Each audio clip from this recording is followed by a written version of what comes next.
சங்கடங்களை விளக்கும் சங்கடகர சதுர்த்தி வரலாறை பற்றி இந்த பதிவில் நம்ம பார்க்கலாம். சங்கடகர சதுர்த்தி உருவானதுக்கு 2 கதை சொல்கிறாங்க. அதை பற்றி என்னன்னு பார்க்கலாம். இதுவரை இந்த சேனல் சப்ஸ்கிரைப் பண்ணலன்னா மறக்காமல் சப்ஸ்கிரைப் பண்ணிடுங்க.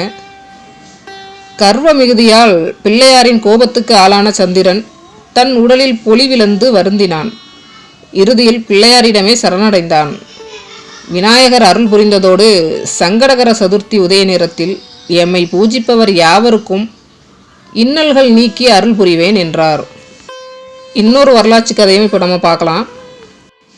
வேடர் குலத்தில் பிறந்த விப்ரதன் என்பவன் தீய செயல்கள் புரிந்து காட்டில் வருவோரை கொடுமைப்படுத்தினான்.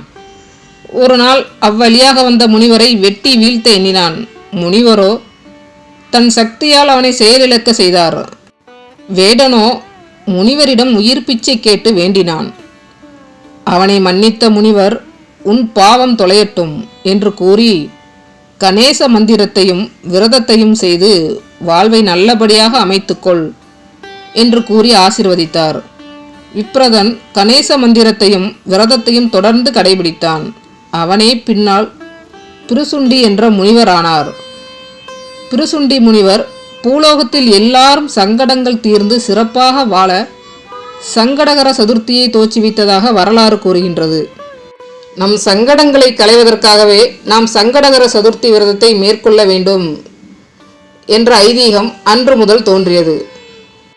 நமக்கு வரும் துன்பங்களை, தடைகளை, கஷ்டங்களை தேய்த்து அளிப்பதற்காக ஏற்பட்ட ஒரு விரதமே இந்த சங்கடகர சதுர்த்தி விரதம். இன்று விநாயகரை வணங்கி அவர் அருளை பெறுவோம். விநாயகா போற்றி, விக்னேஸ்வரா போற்றி. இந்த அற்புதமான கதை உங்களுக்கு பிடிச்சிருந்தா லைக் பண்ணுங்கள். இதுவரை இந்த சேனலை சப்ஸ்கிரைப் பண்ணலன்னா மறக்காமல் சப்ஸ்கிரைப் பண்ணிடுங்க. நன்றி.